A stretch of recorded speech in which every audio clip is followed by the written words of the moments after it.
Root mean square value of alternating current. जी हाँ, alternating current यानी कि प्रत्यावर्ती धारा, एक ऐसी धारा, एक ऐसी करंट जिसकी वैल्यू, जिसका मैग्नीट्यूड और डायरेक्शन दोनों टाइम के साथ में पीरियोडिकली चेंज होते रहते हैं। अल्टरनेटिंग करंट की आज हम लोग जानने वाले हैं रूट मीन स्क्वायर वैल्यू यानी कि वर्चुअल वैल्यू, जिसे हम लोग इफेक्टिव वैल्यू भी कहते हैं।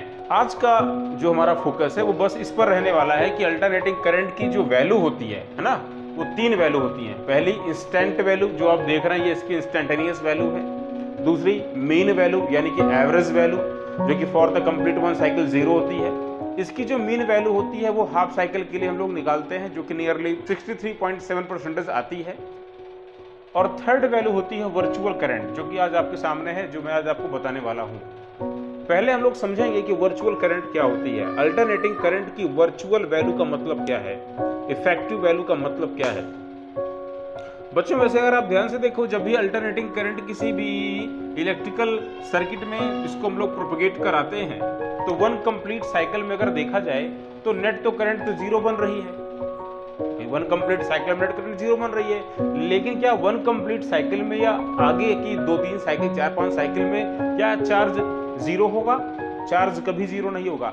चार्ज तो सेंड ही कर रहा है, मगर जो डायरेक्शन है वो अलग अलग है, वो अपोजिट डायरेक्शन में हो जा रही है। यानी कि चार्ज की सप्लाई बराबर हो रही है, करंट वन साइकिल में जीरो हो रही है, वो अलग बात है, मगर चार्ज की सप्लाई हम बराबर कर रहे हैं। तो जब चार्ज सप्लाई होगा तो कंडक्टर में कुछ हीटिंग आएगी, कंडक्टर कुछ गर्म होगा, हीट करेगा। अब अल्टरनेटिंग करंट की वो वैल्यू जो हमको दिखाई नहीं दे रही है, मगर वो है जरूर, वास्तव में करंट एग्जिस्ट करती है मगर हमको दिखाई नहीं दे रही है, उसे हम कंपेयर करते हैं एक डायरेक्ट करंट से, डीसी करंट से, जिसे कहते हैं वर्चुअल करंट। वर्चुअल का मतलब जो है मगर दिखाई नहीं दे रही है, आभासी। डेफिनेशन क्या है? एक ऐसी डायरेक्ट करंट जो दिए गए रजिस्टर में दिए गए समय के दौरान उतने ही हीट प्रोड्यूस कर सकती हो जितनी एक अल्टरनेटिंग करंट कर सकती है, उतने ही रजिस्टर में, उतने ही टाइम में। उसे कहते हैं root mean square value of the alternating current. यानी कि root mean square value of the alternating current can be defined as the that value of the direct current और the steady current which can produce the same amount of heat when passes through a resistor for a given time as is done by an alternating current for the same resistor for the same given interval of time. Electrical equipments like the AC voltmeter and ammeter are designed or calibrated to operate only for the RMS value of the alternating current. They work on the root mean square value, not the peak value of the current. इसको दिमाग में रखें आप। आओ हम इस root mean square value को पता लगाते हैं, इसकी वैल्यू जो मिली है वो कहां से आई है। तो बच्चों एक चीज देखो, यहां पर रूट मीन स्क्वायर करंट को हम लिखते कैसे हैं? IRMS है, ये लिखते हैं। और IRMS का मतलब क्या हुआ? ये है root mean square. Root mean square देख रहे हैं आप, आपको रूट लगाना है, फिर मीन लेना है, फिर करंट का स्क्वायर करना है। उल्टा हो गया ना, पहले स्क्वायर करो, फिर मीन निकालो, फिर रूट लगा दो। करंट का स्क्वायर करना है, फिर मीन लगाना है, फिर उसका रूट निकालना है। कैसे? ऐसा हमने लिखा क्यों? क्योंकि मैंने बताया भैया आपको कि अगर हम इस करंट को डायरेक्ट करंट से कंपेयर कराएं, डायरेक्ट करंट से कंपेयर कराएं, तो जो हीट जनरेट होती है H इक्वल्स क्या होता है भाई? I square RT। यही डायरेक्ट करंट की जो वैल्यू है, जो कि उतना ही हीटिंग इफेक्ट प्रोड्यूस कर रही है जितना कि एक अल्टरनेटिंग करंट कर रही है, वही हमको फाइंड करना है। और अगर हमें इस I को निकालना है तो क्या करना होगा? अगर हमें I को निकालना भाई, तो हमें इस I स्क्वायर का रूट निकालना पड़ेगा ना। समझ गए? ध्यान देना, ये I स्क्वायर का मीन करना पहले हमें, फिर रूट करना है। तो क्या कर दे हमने यहाँ पर लगाया इंटीग्रल, यहाँ पे हमने कर दिया I square dt total charge upon total time integral dt, और फिर बाहर मैंने क्या लगा दिया? बाहर मैंने लगा दिया रूट। रूट का मतलब पावर 1/2। गलत है क्या? सही है ना भाई? मेन करंट कैसे दिया करते थे पहले वाले में? Integral I dt upon integral dt total charge upon total time. यहाँ पे स्क्वायर था तो मैंने स्क्वायर कर दिया। कौन सा गलत कर दिया? सही है ना? अब आ जाओ, आप आओ और करंट की वैल्यू को रखो, यहाँ पर ला करके आप रखो। I equals I0 sin ωt। आपको करंट दिया जा रहा है, एक अल्टरनेटिंग करंट है जिसकी वैल्यू आपको दी गई है। इसकी पीक वैल्यू आई नॉट है, टाइमिंग टी पर इसकी इंस्टेंट वैल्यू आपको दी जा रही है। इस वैल्यू को लाइए इसमें रख दीजिए आप। क्या हो जाएगा ये बताओ, आई की वैल्यू क्या है, आई की वैल्यू है I not sine omega T, मैंने इसको रख दिया स्क्वायर डी टी, लिमिट 0 से टी के लिए, इसको याद रखें। अपॉन में क्या है, upon integral D T, integral D T का मतलब टी, और टी के प्लेस पर क्या करेंगे, upper limit minus lower limit, यानी कि टी माइनस 0, दैट इज क्या हो जाएगा ये टी, और इन सब पर बाहर लगा दें रूट 1/2। भाई अंडर रूट को हमने 1/2 कर दिया है कि नहीं। जरा देखें ध्यान से, ये बनेगा आपका 1/t, 1/t को साइड में कर लें आप, रूट को लगाते हुए 1/2 को मैंने साइड में कर लिया है, integral I not square sine square omega t d t, limit from 0 to capital T, इसको लगा दें और बाहर अप्लाई कर दें अंडर रूट। करेक्ट है।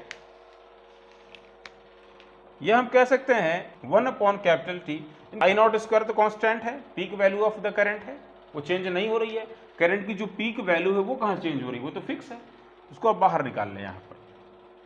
तो हमने आई नॉट स्क्वायर को बाहर कर लिया और ये इंटीग्रल चला गया sign square omega T, sign square omega T का डायरेक्ट इंटीग्रेशन नहीं कर सकते हैं, इसको आप स्प्लिट करें, ब्रेक कर दें, तो क्या लिखेंगे इसको 1 माइनस कॉस 2 ओमेगा टी, है ना, अपॉन 2, फार्मूला होता है cos 2 theta equals 1 minus 2 sine square theta.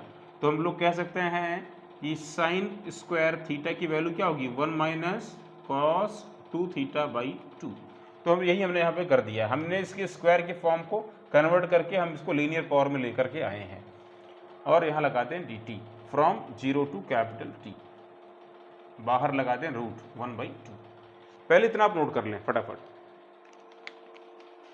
ठीक है। ऊपर इरेज कर दें, इसको इरेज कर देते हैं। अब क्या करेंगे, अब आप बस इसको सॉल्व कर लो, आपका आंसर आ गया। देखो ध्यान से, ये 1/T, रूट के अंदर 1/T है ना, into I not square, I not square कर देते हैं इसको। ये देखिए 1/2 कांस्टेंट है, इसको बाहर कर लेते हैं, तो आई नॉट स्क्वायर अपॉन 2 बाहर में आ गया। इंटीग्रल 1 dt मतलब इंटीग्रल dt है कि नहीं, इंटीग्रल dt हो गया, ये अलग हो गया फ्रॉम 0 से कैपिटल T, और एक ब्रैकेट अप्लाई करें यहाँ पर, minus integral cos 2 omega t, इसको लिख लें integral cos 2 omega t from 0 to capital T, और ये करली bracket close, big bracket close, power 1/2।